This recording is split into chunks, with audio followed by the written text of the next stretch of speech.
Bismillahirrahmanirrahim. Alhamdulillah wa masih diberi nikmat, mugi-mugi istiqomah ngaji, manfaat barokah fid dini wad dunya wal akhirah.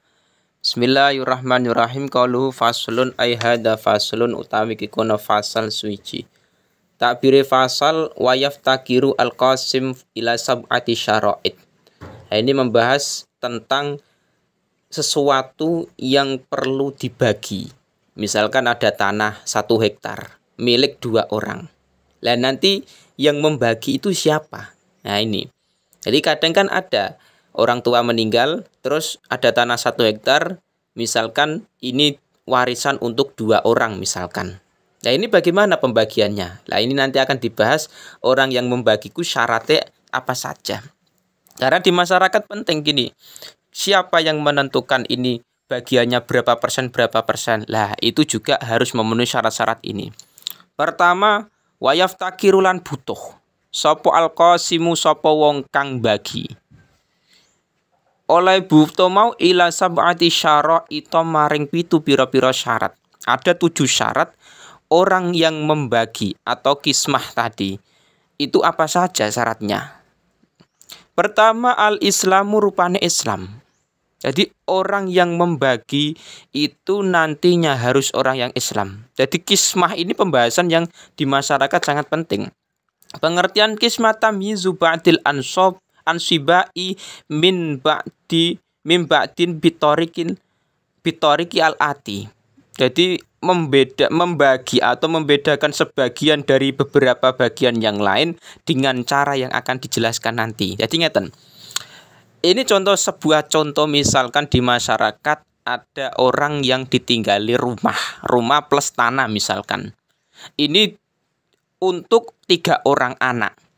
Yang mana 3 orang anak itu diwarisi orang tua, rumah beserta tanah. Nah ini yang membagi nanti siapa? Yang menentukan bagian Zaid, Muhammad dan Umar ini gimana? Nah ini. Pertama orang yang membagi qasim adalah orang yang Islam. Itu min jihatil qadi. Jadi dari pengadilan sendiri nanti akan yang membagi syaratnya qadi harus orang yang Islam. Yang kedua wal bulughulan balek. Jadi ini bisa menjadi al-islamu bisa berarti khobar ai ahaduha al-islamu. Bisa dibaca al-islami monggo. Jadi badal al-islami rupane Islam. Badal dari lafaz sab'ati syara'id.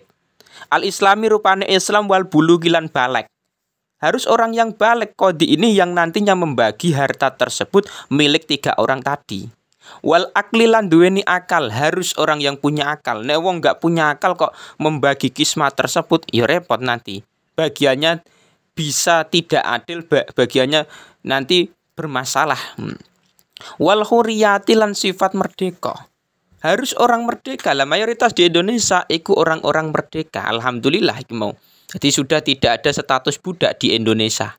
Adapun pembantu rumah tangga itu bukan budak. Nah, itu bukan budak. Wa dzukuriyati lan sifat lanang. Orang yang membagi kismah tersebut itu harus orang yang merdeka, orang yang laki-laki. Jadi perempuan nggak bisa. Itu syaratnya qasim orang yang membagi itu. Wal adalati lan sifat adil. Jadi dia benar-benar harus orang yang adil, orang yang terjaga memang kimau. Nggak bisa sembarangan kimau. Wal hisab bilan hisab. Hisab dia mampu nanti mempertimbangkan berapa persen bagiannya Zaid, Umar, kimau dan lain-lain. Jadi memang matematika juga penting.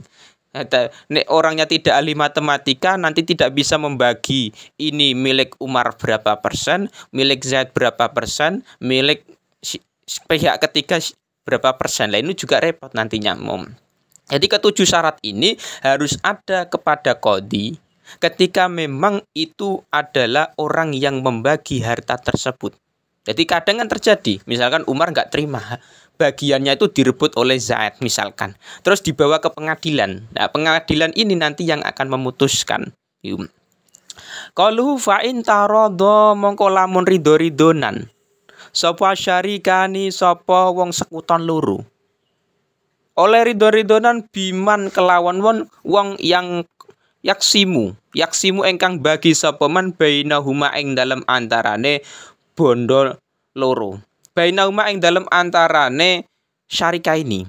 Wong loro sekuton mau. Jawabe in lam yaftakir, mongko ora butuh. Lam yaftakir mongko ora butuh. Sapa man ila zalika mare mengkono-mengkono syarat pitu.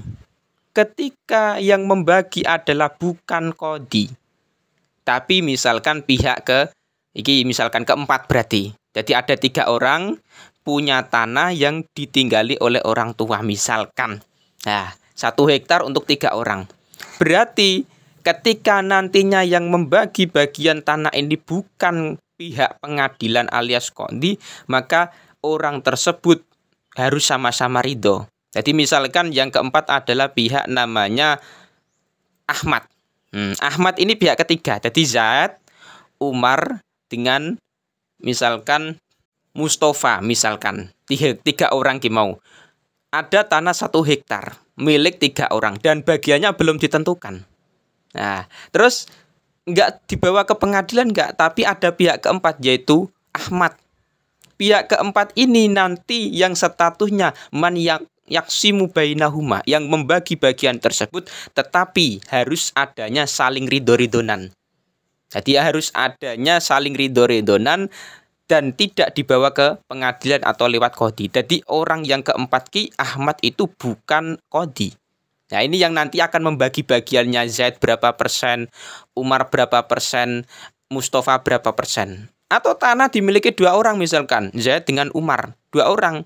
Nah, pihak Ahmad ini bukan qadhi, tapi dia yang menengah-nengai bagiannya, Zaid berapa persen, Umar berapa persen. Lah, itu nggak perlu syarat 7 tadi. Qauluhu wa ingkana. Nah, ini juga. Wa ingkana lan lamun ono fil kismati iku tetep ing dalem bagi takwimu napa aji kerta.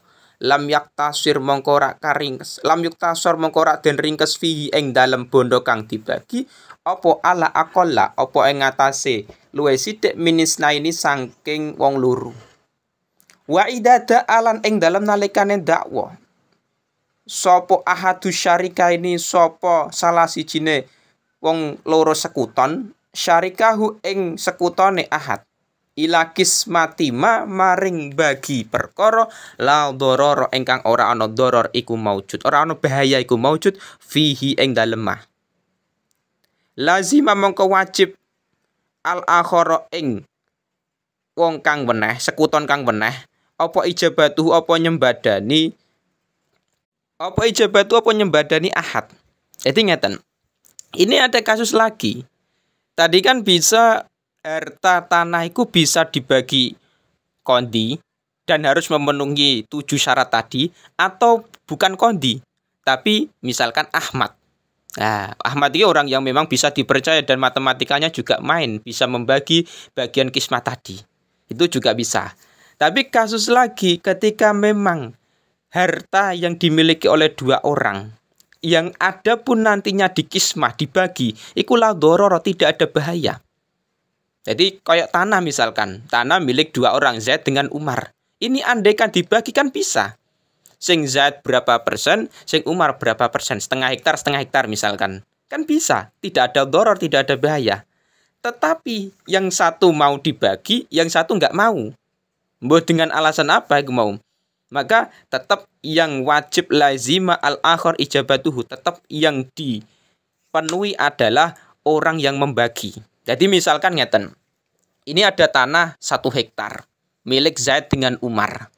Terus sing Zaid iku kepengen harta tersebut dibagi 2, wong pancen iki tanah milik 2 orang yang ditinggali orang tua iki. Orang tua meninggalkan tanah 1 hektar untuk anaknya iki mau. Zaid kepengen tanah tersebut dibagi, bagiannya berapa persen, berapa meter nanti. Sing Umar nggak mau dibagi, maka yang dimenangkan adalah yang bagi. Jadi tetap nanti harus dibagi karena itu tanah milik 2 orang. Nah, jadi tetap yang tidak mau membagi tetap kalah tadi. Jadi dibagi nanti berapa persen untuk Umar, berapa meter, yang Zaid berapa meter. Nah, itu seperti itu dalam fikih. Nah, di masyarakat kita kan ada. Kadang ada sebuah harta yang mana tidak bisa dibagi. Ada dorornya misalkan. Nah, itu juga nanti juga berpengaruh. Jadi di masyarakat kita terkadang juga tidak hanya tanah. Misalkan ada motor, orang tua punya motor, misalkan motornya motor Beat misalkan harga 10 juta misalkan bekas.